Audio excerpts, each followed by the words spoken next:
자, 이번엔 급정열전입니다. 급정열전. 급정은 이게 한나라 사람인가요? 예, 한나라 사람이니까 뭐 전환지도를 다시 또 펴야겠네. 한나라 사람이랍니다. 그 밤에 자는 장유이며 복양 사람이다. 복양은 여기 어디 땅입니다. 이쪽 어디일 거예요. 이쪽 어디. 그의 선조는 옛날 위나라 임금에게 총애를 받았다. 예, 위나라라는 거는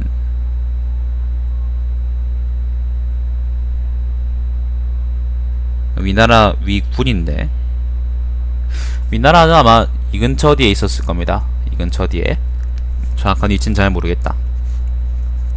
그 춘추시대 지도를 보면요, 요게 위나라입니다.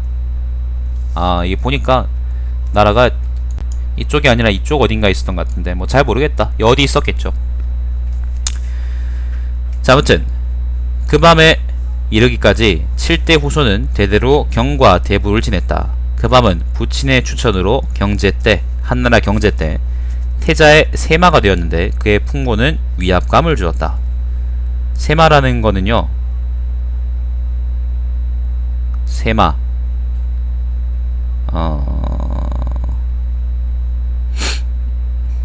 그 출행할 때, 태자가 출행할 때 선도에 나서서 길을 인도하는 사람이랍니다. 그게 세마랍니다. 경제가 붕어하고 태자가 즉위하자 그 밤은 알짜가 되었다. 그 무렵 동월에서는 서로 공방을 벌이고 있었는데 한 무제가 그 밤을 파견하여 이를 살피고도록 하였다. 동월 열전에 그 얘기가 있죠, 그죠? 동월왕하고 동월에 이제 왕이 2명 있었잖아, 그죠? 그 얘기하는 겁니다. 그 밤은 동월까지 가지 않고 오까지 갔다. 동월은 여기고 오라는 건 이제 요 땅을 의미하죠. 갔다 와서 보고하기를, 월나라 사람들이 서로 싸우는 것은 본디 그들의 습성이 그러한 것인데 그것은 천자의 사신에게는 치욕스러운 것이며 그럴 가치가 없는 것입니다 라고 했다. 또 한해에 화재가 발생하여, 한해라는 것은 요 땅을 의미하죠. 한해에 화재가 발생하여 천여 채의 가옥이 불에 타자 무제는 그 밤을 파견시켜 살피도록 하였다. 그 밤이 돌아와서 보고하기를, 서민의 실수로 화재가 났고 집들이 인접하여 불탄 것이므로 우려하실 만한 것이 못됩니다. 신이 하남을 지나오다가 하남의 빈민들 가운데, 하남은 요 땅입니다. 빈민들 가운데 마녀 가구가 수해와 한해를 당하여, 수해라는 건 물에 홍수 같은 걸 의미하는 거고, 한해라는 거는 왜 날이 추워가지고 곡식이 뭐 제대로 안 열렸거나 아니면 안 열렸거나 아니면은 너무 추워가지고 얼어 죽는 사람들이 있다, 뭐 그런 얘기죠. 보자, 어딨노? 수해와 한해를 당하여 심지어 부자 사이에도 식량 싸움을 벌이는 것을 보게 되었습니다. 신은, 부자라는 거는 아버지와 아들 사이요, 부르주아 말고요. 신은 삼가 방편을 강구하여 부졸로서 하남의 곡창을 방출하여 빈민들을 구제하였습니다. 신은 삼가 부주를 돌려드리면서 칙령을 변주한 죄를 받고자 합니다 라고 했다. 그러나 무제는 이를 현명한 처사라고 여기고 그를 용서하면서 그를 형양의 혈령으로 전출시켰다. 형양은 하남 근처의 이 땅입니다. 그 밤은 혈령직을 수치스럽게 여기고 병을 핑계로 고향으로 돌아갔다. 무제가 이를 듣고서 즉시 그를 불러들여 중대부로 임명하였다. 그는 여러 차례 지나치게 직언하여 조정에서 오래 버티지 못하였고 동해의 태수로 전출되었다. 자꾸 외근으로 하네. 동해가 아마 이 땅일 거예요. 이 어디일 겁니다. 여긴가? 여긴 낭양가? 여기 하면 동해일 거예요. 그 밤은 황로의 학설을 배워서, 황제와 노자의 학설을 배워서, 한나라 초에 유행했던 학설이죠. 관리와 백성을 통치하는 데에도 청렴하고 조용한 것을 조용하여 승과 사를 선별하여 모든 것을 그들에게 위임하였다. 승은 태수의 부관입니다. 즉위는 600석이고요. 사는 역사사자를 쓰는데 문서를 관리하는 서기 정도의 관리다 라고 하네요. 단지 그는 정치에 큰 요지만 강구할 뿐 사소한 것에는 개의하지 않았다. 재밌는 사람이네. 그 밤은 자주 병에 걸려 내실에 누워 밖으로 나가지 못하였다. 이렇게 한 해를 보내어도 동해는 잘 다스려졌다. 무제가 이 소문을 듣고 그를 불러들여 주작도위에 임명함으로써 주작도위, 그는 구경의 대열에 서게 되었다. 구경이라는 거는 그 태상, 그 다음에 낭중령, 그 다음에 위위, 그 다음에 태복, 그 다음에 정위, 그 다음에 전객, 그 다음에 종정, 그 다음에 치율내사, 그 다음에 소부라고 하네요. 그러니까 고관 9개 고관 9명 고관을 얘기하는 겁니다. 구경의 대열에 들어섰다는 거는 뭐 이제 충분히 고관이라고 부를 수 있게 됐다라는 말이죠. 그는 업무 면에서 무위를 추구했을 뿐이어서 큰 원칙만을 적용하고 법령에 구애받지 않았다.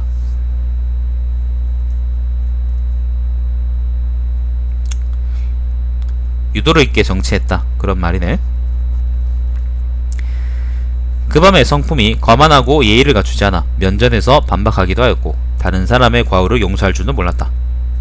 그런 유도리는 없나 보네요. 자기와 부합되는 자에게는 잘 대화했지만 자기와 부합되지 않는 자에게는 아예 보기조차 싫어했다. 부하 관리들 또한 이로 인해서 그를 추종하지 않았다. 그러나 학문을 좋아하고 의협심이 있어 지조를 지키고 평소 행동도 결백하였다. 직언하기를 좋아하여 여러 번 무제와 대신들을 무한하게 만들었다. 항상 부백과 원앙의 인간성을 흠모했다. 부백은 누군지 모르겠고요. 부백은 양나라 효왕의 장군이라네. 성품이 강직했답니다. 그리고 원앙은 앞에 이제 원앙 조조열전에서 나왔던 사람이죠. 한나라의 재상이었습니다. 관부, 정당시와 종정인 유기를 좋아했고 또 자주 직언하였기 때문에 직위에 오래 머물러 있을 수가 없었다. 그 당시 태후의 동생인 무한후 전분이 승상이 되었는데 그는 중2천석의 고관이 찾아와도 예의를 갖추지 않았다. 그런데 그 맘은 전분을 배알하지도 않고 항상 그에게 음만 올렸다. 어느 날 무제가 바야흐로 사상가들을 초빙하여 이러쿵저러쿵 하고자 한다고 말하였다. 그 맘이 대답하기를 폐하께서 속으로는 욕심이 많으면서 겉으로만 인의를 행하시려고 하는데 어찌 도당시와 유씨의 정치를 본받을 수 있겠습니까? 라고 하였다. 되게 정확하게 짚지 않았나요? 무제를 평하는 말에는. 자, 무제는 그 말을 묵인하긴 하였으나 화가 났고 얼굴빛이 변한 채 조회를 끊는다. 얼굴빛이 변했다는 것은 굉장히 정확하게 요점을 짚었다 라는 말이죠. 공경들은 모두 그 밤을 두려워했다. 당연하지, 좆될 것 같으니까. 무제가 돌아와서 좌우의 신하들에게 심하도다 그 밤의 우직함이라고 하였다. 지도 그런 줄 아나보죠. 여러 신하들이 간혹 그 밤을 책망하였으나 그 밤은 천자께서는 공경 등 보피라는 신하를 두셨는데 어찌 신하된 자로서 아첨하여 뜻대로 따르기만 하여 폐하께서 옳지 못한 곳으로 빠지시게 하는가. 또 이미 그 지위에 있으면서 비록 자기 한 몸을 희생시키는 한이 있더라도 어찌 조정을 욕되게 할 수 있겠는가 라고 대답하였다. 그 밤은 자주 병에 걸렸는데 병이 또 석 달을 넘기자 무제는 언제나처럼 사고를 여러 번 주었으나 끝내 완쾌되지 않았다. 사고라는 거는 그러니까 병가랍니다. 병가. 특별하게 이제 황제가 허락해서 파면시키지 않고 집에서 요양하도록 하는 게 사고랍니다. 요즘도 병간 잘 안 주는데, 그치? 맨 나중에 병이 났을 때에는 장조는 사람 이름이죠. 휴가를 청원하러 왔다. 무제가 그 밤을 어떤 인물이라고 생각하는가 라고 물었다. 장조가 대답하기를 그 밤으로 하여금 어떤 관직을 맡게 해도 별로 남보다 뛰어난 점이 없습니다. 그러나 연수한 임금을 보필하는 경우에는 기존의 업적을 굳건히 지키며 그를 유혹하여 불러도 오지 않을 것이며 내쫓아도 갖지 않을 인물입니다. 비록 자칭 맹분이나 하육과 같은 자라고 할지라도 그의 뜻을 빼앗을 수는 없을 것입니다. 맹분하고 하육은 전부 다 용맹한 사람입니다. 옛날 사람이죠. 무제는 그렇소 옛날에 사직 지신이 있었는데 그 밤과 같은 자가 그에 가까울 것이오 라고 하였다. 사직 지신은 국가의 환난을 같이 하는 충신이랍니다. 왜 종묘사직 할 때 그 사직이 여기서 사직입니다. 대장군 위청이 시종할 때에도 무제는 옆으로 걸터 앉아 그를 대하였다. 승상 공손홍이 평소 배알할 때에도 무제는 때때로 관을 쓰지 않았다. 그러나 그 밤이 배알할 때에는 무제가 관을 쓰지 않고 만난 일이 없었다. 어느 날 무제가 무장 안에 있을 때, 무장이라는 거는 그러니까 천자의 주변에는 5가지 무기를 장막으로 가려놨는데 그걸 얘기한다네요. 무장 안에 있을 때 그 밤이 찾아와 이를 보고하였는데 무제는 관을 쓰지 않아서 그 밤을 멀찌감치 바라보다가 장막 뒤로 피하여 측근을 시켜 그 일을 제거하도록 하였다.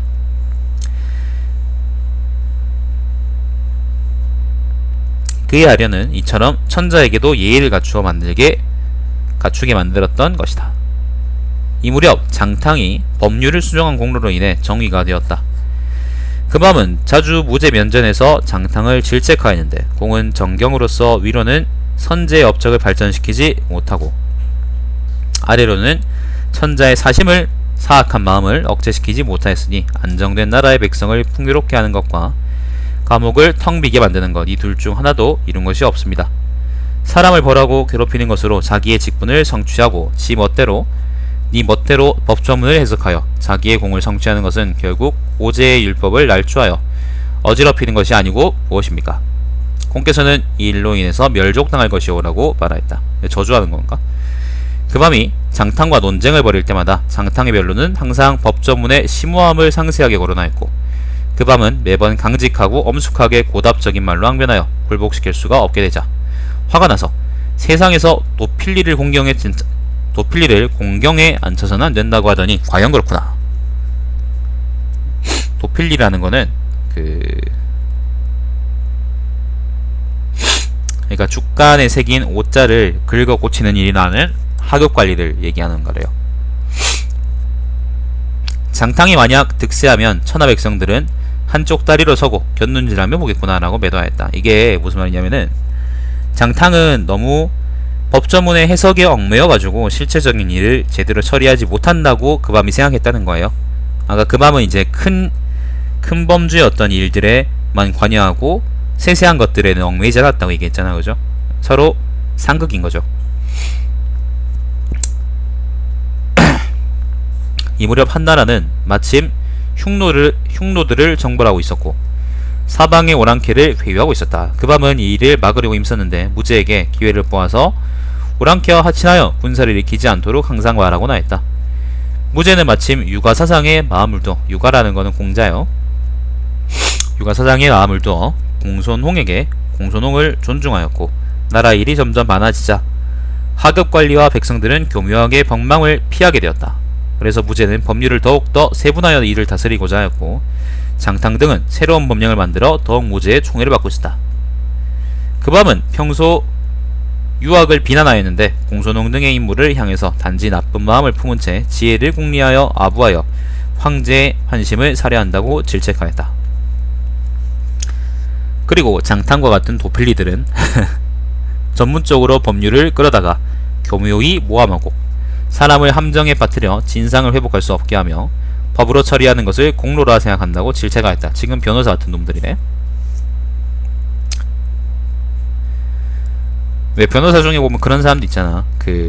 법을 교묘하게 비틀어가지고 말도 안 되는 거를 말 되게 하는 사람들이 있어요. 그걸 이제 말 잘한다 라고 얘기하는데 그런 사람들은 뭐 좋은 변호사라고 얘기할 수 없지. 좋은 변호사일 수 있죠. 승소율이 높을 수 있으니까. 근데 그게 썩 바람직한 방향은 아니죠. 법을 그러라고 만들어 놓은 건 아니잖아요. 그죠?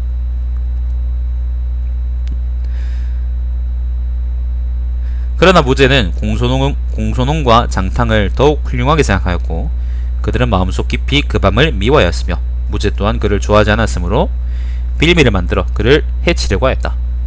공손홍이 승상에 오르자 이에 무제에게 말하기를 우은의사에게는 황족과 귀족들이 많이 살고 있어 통제하기 어렵습니다. 평소 유명한 중신이 아니면 그 소임을 다할 수 없습니다. 청컨대 그 밤을 운해사로 옮겨 앉히게 하는 것이 좋겠습니다. 라고 건의하였다. 운해사라는 것은 관직 이름인 동시에 행정 이름이다. 경제 2년에 경사는 이제 수도죠. 수도를 다스리는 내사를 나누어 설치했다라고 하네요. 급은 이제 태수급에 해당하고요. 그러니까 뭐 수도 시장 같은 거네. 그런 거네요. 수도를 반으로 나눠가지고 좌내사, 우내사로 나눴다. 그러니까 뒀다 그런 말 같네요. 자, 아무튼 급암이 운해사가 된 지 몇 해가 되어도 관청의 업무는 물러나지 않았다. 대장군 위청은 그의 누님이 황후가 되면서 더욱 권세가 높아졌다. 여기기는 그 대장군 표기열전에 나오는 얘기죠. 위장군 표기열전. 그러나 그 밤은 대등한 예로서 그를 대하였다. 어떤 사람이 그 밤에게 권고하기를, 예전부터 폐하께서는 마음속으로 모든 신하들이 대장군에게 겸손하기를 바라셨고 결국 대장군의 권세는 더욱 높아지게 되었습니다. 어르신께서도 대장군을 배알하지 않으면 안됩니다 라고 하였다. 그 밤은 대장군에게 음만하는 상대가 있다는 것은 오히려 그를 존중하는 것이 아니겠는가 라고 반문하였다. 대장군은 위청은 이를 듣고 더욱 그 밤을 현명하다고 생각하고 여러 번 국가와 조정에 대한 의문스러움을 삼가 물었으며 그 밤을 평소보다 좋게 되어야 했다. 회남왕이 반란을 일으키려고 하였을 때, 회남왕은 여기서 그 유장인가요? 유한이네. 유한. 아들내미 유한. 그 밤을 두려워하며 직언하기를 좋아하고 절개를 지켜 의에 죽는 인물이므로 옳지 못한 일로서 그를 현혹시키기 어렵다. 승상 공손홍을 설득하는 것은 덮개를 열고 낙엽을 떨어뜨리는 것과 같을 따름이다 라고 했다. 공손홍은 쉽게 흔들 수 있지만 그 밤은 그렇지 못하다라는 거죠. 이게 재밌는게 그 밤이나 그 밤 같은 사람은 큰 원칙만을 지키고 이제 작은 어떤 세세한 어떤 그런 것들에 얽매이지 않았다라고 얘기를 했는데, 그죠? 그렇게 했는데 공손홍 같은 사람들은, 공손홍이나 장탕 같은 사람들은 큰 원칙은 모르지만 세세한 어떤 조항들에 얽매이고 이제 그걸 중요하게 생각했다 그랬잖아요. 근데 정작 이제 회남왕은 그 밤 같은 사람들을 흔들기 어려운 사람이고 장탕이나 공손홍은 흔들기 쉬운 사람이다 라고 평을 했다는 거죠. 재밌지? 오히려 우리는 반대라고 생각할 텐데 보통. 무제는 이미 여러 번 흉노를 쳐서 승리를 거두었으므로 그 밤의 말은 더욱 쓸모가 없게 되었다. 그 밤이 흉노를 치지 말라 그랬으니까. 처음 그 밤이 물론 이제 흉노를 쳐서 이기긴 이겼습니다. 이겼는데 그 국가재정이 파탄났죠. 처음 그 밤이 구경의 대열에 올랐을 때 공손홍과 장탕은 화급 벼슬아치였다. 공손홍과 장탕이 조금씩 높아져서 그 밤과 동등한 위치가 되었으나 그 밤은 여전히 그들을 경멸하였다. 오래지 않아 공손홍은 승사인까지 오르고 제후예봉해졌다. 장탕은 어사대부로 승진하였다.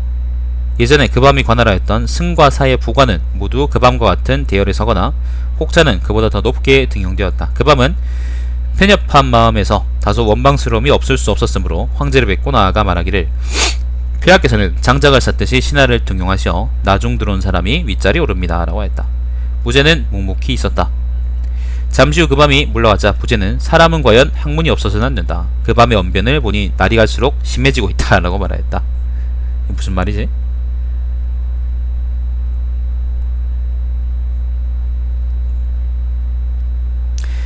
각주 보니까요, 이 부분에서 무제가 그 밤을 탓하는 것은 그의 언성이 도가에 치우쳐 당돌하였고 육아에서 자유 주장하는 인의가 없음을 지적한 것이다 라고 하네요. 좀 납득하기 힘들긴 한데 아무튼 뭐 그렇다고 합시다. 여기서 뭐 더 그걸 논의해봤자 의미 있는 건 아닌 것 같아요. 그 뒤 얼마 안 돼요. 흉노족의 혼야왕이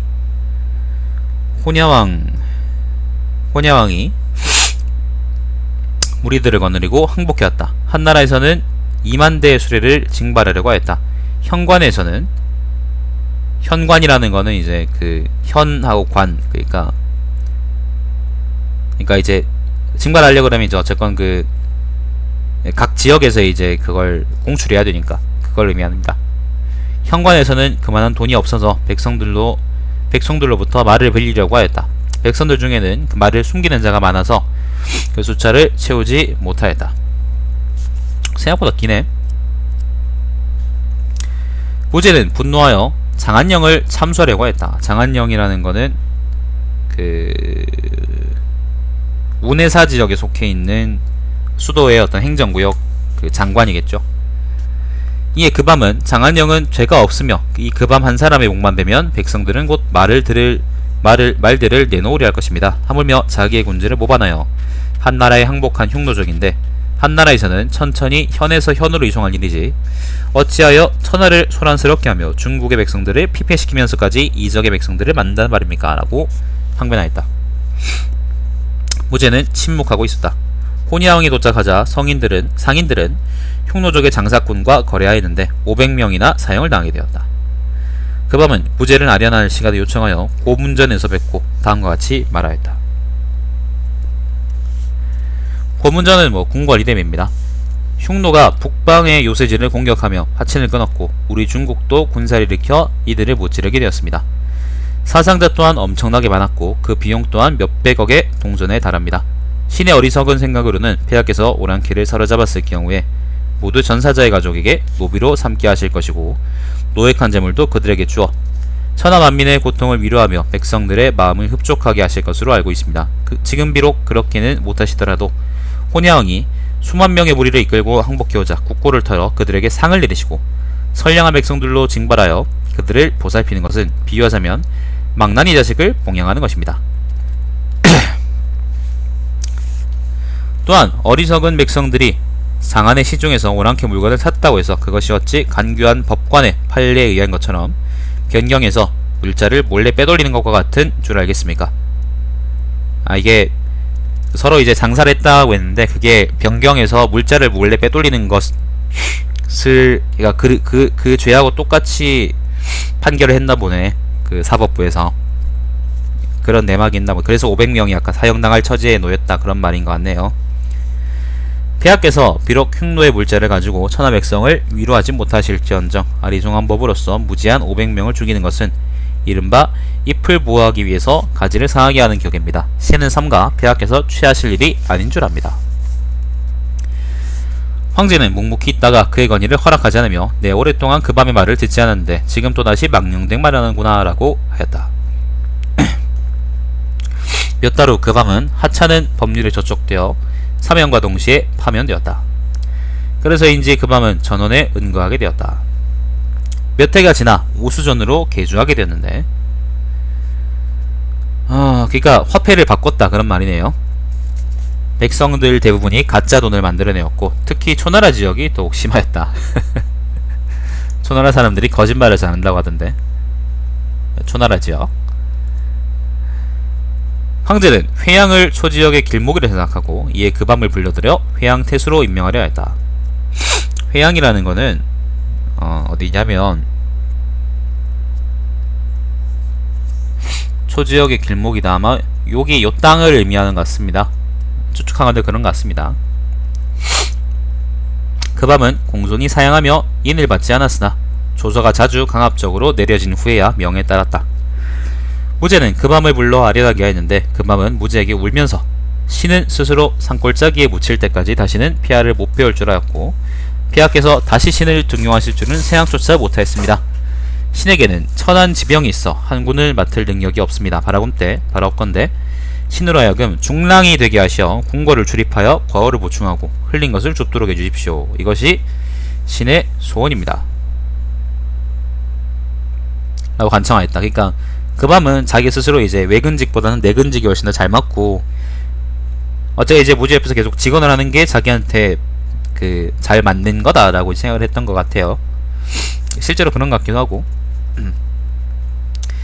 무제는 그대는 회양의 태수직을 천시하는가? 내가 곧 그대를 불러드리겠노라. 회양의 관리와 백성들이 서로 화합되지 못하므로 난 오직 그대의 위엄을 믿노니 누워서라도 그것을 다스려 주시오라고 하였다.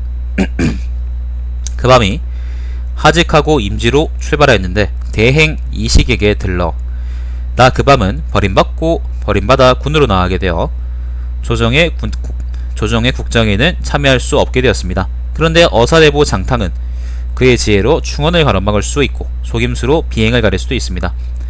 광귀한 말로 아부하고 변론으로 질책한 데 힘쓰며 천하를 올바르게 하려는 말을 하지 않고 오로지 폐하의 뜻에만 아부하고 있습니다. 폐하께서 원하지 않는 바이면 그로 인해서 모함하고 폐하께서 바라시는 바이면 그로 인해 칭송합니다. 그렇게 일을 꾸며내기를 좋아하고 법률을 농간하고 있는 것입니다. 조정 안에서는 거짓을 품고 폐하의 마음을 추종하며 조정 밖에서는 잔혹한 관리를 끌고 다니며 위세를 부리고 있습니다.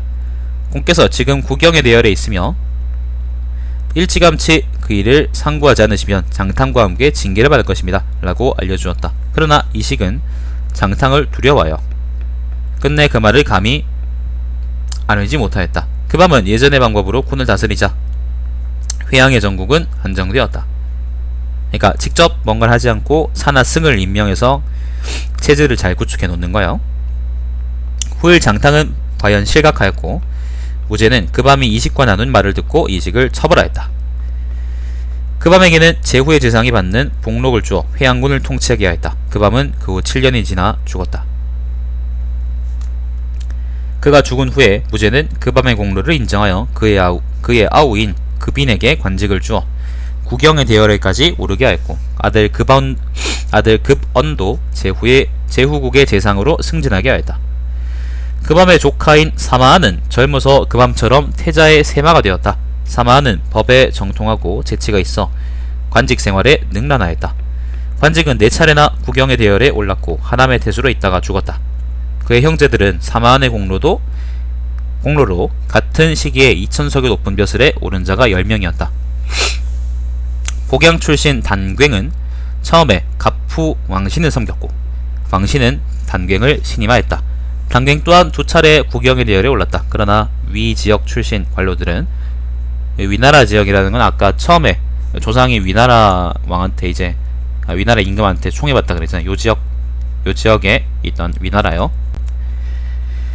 위 지역 출신들의 관료들은 모두 그 밤을 매우 두려워하여 그 명성을 뛰어넘지 못하였다. 요까지가 이제 그 밤에 대한 열전이고 요 다음은 정당시란 사람입니다. 정당시는 자가 장이며 진 출신이다.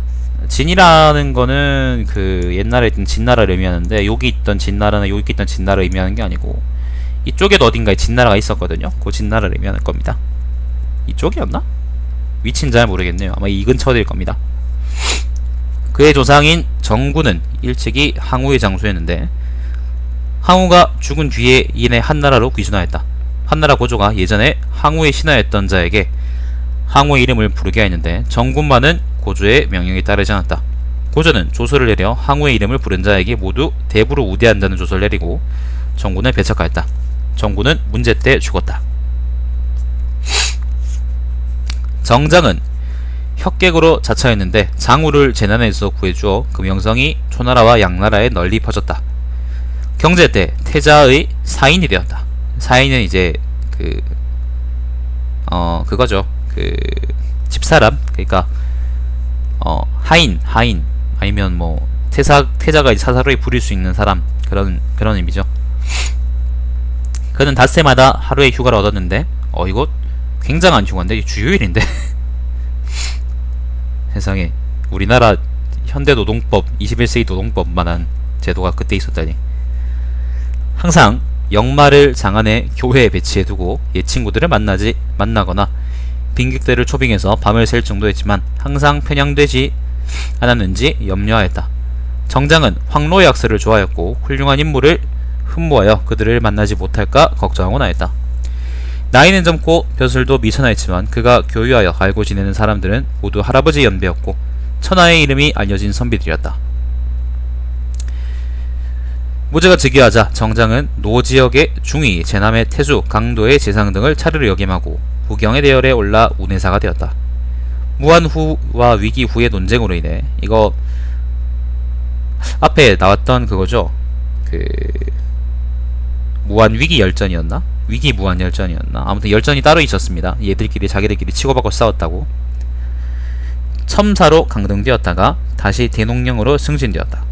정장은 태사가 되었을 때 하인들에게 훈계하기를 손님이 오면 그 주기고화를 가리지 말고 문간에 대기하는 일이 없도록 하라 라고 했다.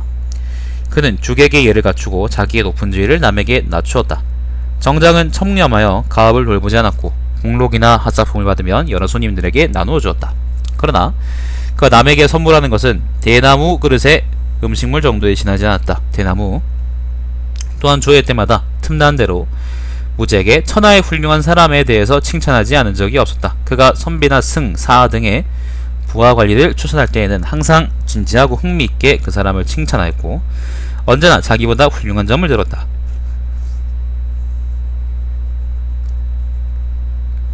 관리 이름을 부르지 않았고 부하 관리와 이야기할 때에도 혹시 마음이 상할까 두려워하는 것 같았다. 좋은 이야기를 듣고 그것을 무제에게 전하면서도 늦지 않았나 두려워했다. 산동의 모든 선비들과 여러 손님들은 이 때문에 한결같이 정장을 칭찬하였다. 여기서 이제 그 산동이라는 거는 효산의 동쪽인데 이거는 이제 함국관의 동쪽입니다. 그러니까 진나라 빼고 나머지 다. 정장은 황하의 범람에 관한 시찰 명령을 받게 되었는데 이때 그는 여행 준비를 위해서 다스의 휴가를 정하였다. 무제가 내가 듣기로 정장이 출장 갈 때에는 천리라도 식량을 휴대하지 않는다라고 하던데 왜 여행 준비 기간이 필요한가라고 물었다. 그런데 정장은 조정이 와서 언제나 무제의 의사에만 따르며 감히 심하게 일에 옳고 그름을 따지지 않았다.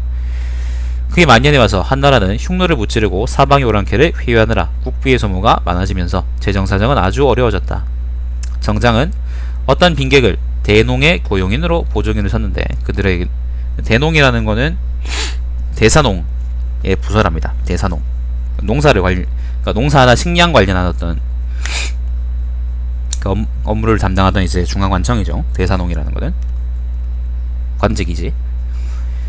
그에게는 빚이 너무 많았다. 사마는 회양의 퇴수로 있으면서 이 사건을 들추어내었다. 정장은 이 일로 인해 함정에 빠져 보석금을 내고 평민으로 강등되었다. 얼마 안 되어 장사를 맡았다. 무제는 늙었다고 생각되어 그를 연암의 퇴수로 보냈다. 연암 땅은 여기 어딜 겁니다. 이쪽 어딜 거예요. 여기였나? 여기였을걸? 그는 몇 해가 지나 관직에 있으면서 죽었다. 정장과 그 밤이 처음 구경에 올랐을 때 청렴하고 사생활이 결백하였다. 이 두 사람이 중도에 파면되었을 때 그들의 집이 가난하였으므로 빈객들은 점차 흩어졌다. 또한 군을 통치하였으나 죽은 후에 남긴 재산이라고는 하나도 없었다. 정장의 형제와 자손들 중 정장의 공로로 인해 2000석의 벼슬을 한 사람은 67명이 있다. 태성원 말하였다. 그 밤이나 정당시와 같은 현자에게 권세가 있으면 빈객들이 10배로 불어나고 권세가 없으면 그렇지 못하다. 하물며 보통 사람이야 어떠하겠는가. 하규의 책공은 다음과 같이 말한 적이 있다. 처음 책공이 정의가 되었을 때에는 빈객들이 문을 가득 메웠다. 그가 벼슬에서 물러나자 대문 밖에서 장라를 쳐도 될 정도였다. 장라를 쳐도 될 정도라는 거는 장라라는 거는 참새를 잡는 그물을 의미한답니다. 그러니까 사람이 그만큼 줄었다 그런 말이죠. 오가는 사람이 줄었기 때문에 그런 걸 쳐도 괜찮다. 그러다가 책공이 다시 정의가 되자 빈객들이 교제하려 했는데 책공은 이에 그의 대문에다가 크게 써붙여 놓기를 한 명은 죽고 한 명이 살아있으면 비로소 우정의 진심을 알게 되고 한 명은 가난하고 한 명이 부유하면 비로소 우정의 태도를 알게 되고 한 명은 출세하고 한 명이 천해지면 비로소 우정의 진심을 알게 된다라고 했다. 그 밤과 정당시 역시 이와 같으니 슬프다. 여기까지가 이제 그 밤 열전이고요. 그 다음 열전은 이제 유림 열전이고 그 다음이 홍리 열전이고 홍리 열전 좀 기네요. 그 다음 열전이 대원 열전. 대원은 사람 이름인가? 그 다음은 유협 열전. 그 다음은 영행 열전. 그 다음은 골계 열전. 그 다음은 일자 열전. 그 다음은 귀책 열전. 그 다음은 귀책 열전 엄청 기네. 화식 열전. 그 다음은 태사공 자서입니다. 얼마 안 남았어요 진짜. 그 밤 열전이 이제 60번째 열전이고 그 권 120이고요. 그 사기 열전이 이제 70까지 있나? 그러니까 태사공 자서가 이제 그 70번째 열전인가? 자서는 열전은 아니지만은 엄밀하게 말하면 예, 70번째니까 이제 한 10개 남았네요. 10개만 더 읽으면 이제 요것도 끝이네. 10개 남은 게 엄청 기네요. 총평하자면 급밤하고 정장은 둘 다 이제 황로학을 좋아했지만 둘의 어떤 정무 태도는 상당히 달랐죠. 급밤은 이제 강직하고 그리고 그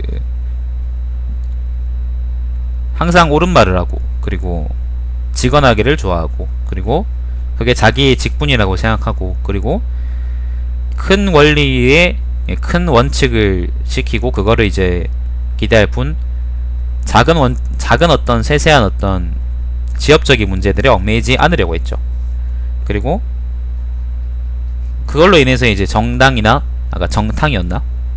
아까 누구였죠? 장탕이죠. 장탕이나 아니면 공손홍 같은 사람들과 대조되었고, 근데 장탕이나 공손홍은 유자야. 그러니까 유자라는 거는 이제 선비, 육아 쪽 공부를 했던 사람이라고 했는데, 오히려 근데 사실 그 어떤 선진 유학을 생각을 한다면, 선진 유학의 태도를 생각한다면 그 누굽니까? 그 밤의 태도가 오히려 유학자에 훨씬 가까운 태도였어요. 그 공자가 이제 항상 지키라고 했던 것들을 그 밤이 지킨 셈이기 때문에. 오히려 근데 공순홍이나 장탄 같은 사람들은 세부적인 어떤 조항들을 가지고 사람들을 말을 이렇게 바꾸고 저렇게 바꾸고 그걸 가지고 법이라고 얘기하고, 그렇기 때문에 오히려 그건 이제 어떤 공선생의 뜻, 공자의 어떤 뜻하고는 굉장히 많이 상이하단 말이에요.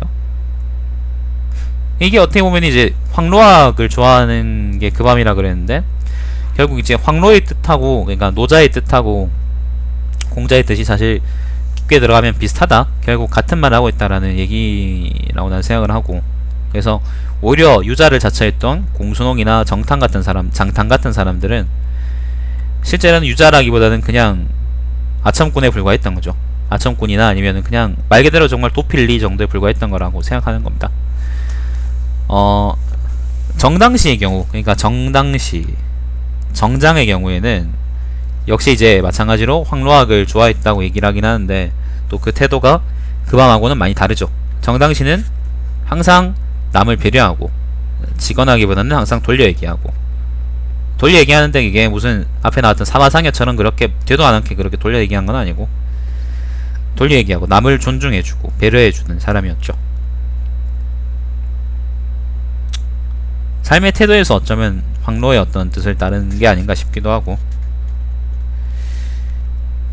여튼 그렇습니다. 그렇게 해서 이제 근데 둘 다 이제 나는 이제 읽어보니까 되게 유능한 관리라고 생각이 드는데, 근데 둘 다 이제 결국 그렇게 좋은 꼴을 못 보고 그냥 죽어버렸으니까 그게 난 참 안타깝다고 생각이 드네요. 그렇습니다. 그거하고 크게 다른 할 얘기는 없고요. 아이고, 이게 이제 진짜 10개밖에 안 남았네.